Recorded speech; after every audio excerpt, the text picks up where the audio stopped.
Pemirsa, 1,5 tahun pandemi COVID-19 berdampak pada kehidupan masyarakat. Akibat pandemi, jumlah orang miskin di Indonesia bertambah. Dibandingkan dengan periode yang sama pada tahun lalu, jumlah penduduk miskin di Indonesia naik 1,12 juta orang pada Maret 2021.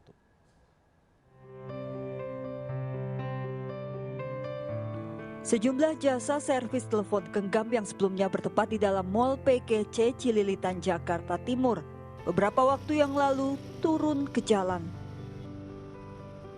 Setelah pusat perbelanjaan ditutup, praktis mereka tidak bisa mendapatkan uang selama PPKM darurat.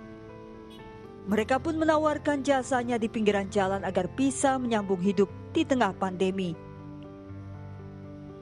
Sementara pendapatan mereka tak menentu, pelanggan hanya bisa dihitung jari. Bahkan tak jarang mereka tidak mendapatkan satupun pelanggan.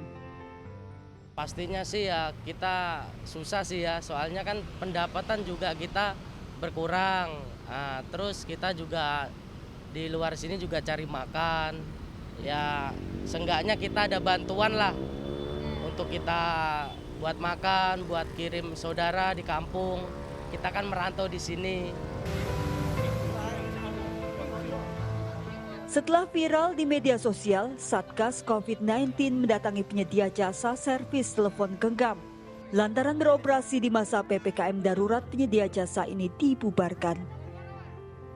Pembubaran pun bukan tanpa solusi. Satgas membagikan paket sembako yang langsung diserbu para penyedia jasa servis telepon genggam Kamis sore. Satgas meminta para penyedia jasa servis untuk segera pulang ke rumah mereka. Pemberian sembako untuk membantu mereka saat kios mereka ditutup selama PPKM darurat.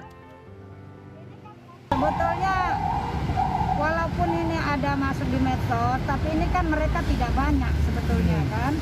Dan juga tidak terjadi kerumunan karena warga juga sudah paham, sudah menyadari bahwa saat ini kan lagi COVID dan PPKM darurat ya.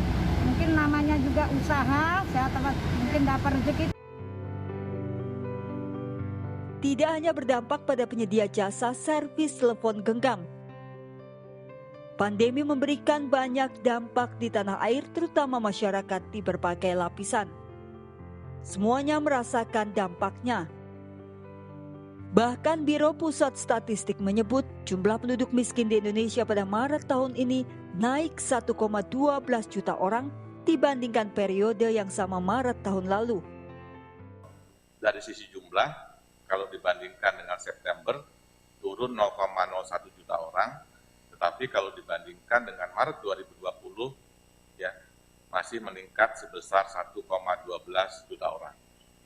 Sedangkan secara persentase, ya turun kalau dibandingkan dengan September 2020 0,05%, tapi kalau dibandingkan dengan Maret 2020 masih meningkat 0,36%. Pandemi memang berimbas pada semua sektor. DKI Jakarta dan Bali menjadi dua provinsi yang paling terpukul. Ibu kota yang dulu menjadi tumpuan hidup banyak orang, kini jumlah penduduk miskinnya naik menjadi 501.000 orang. Dampak pandemi tak pandang bulu. PPKM darurat dianggap salah satu terapi mengatasi lonjakan kasus. Masyarakat diimbau tetap tinggal di rumah sementara waktu agar pandemi segera berlalu. Dari Jakarta, Tim Liputan iNews melaporkan.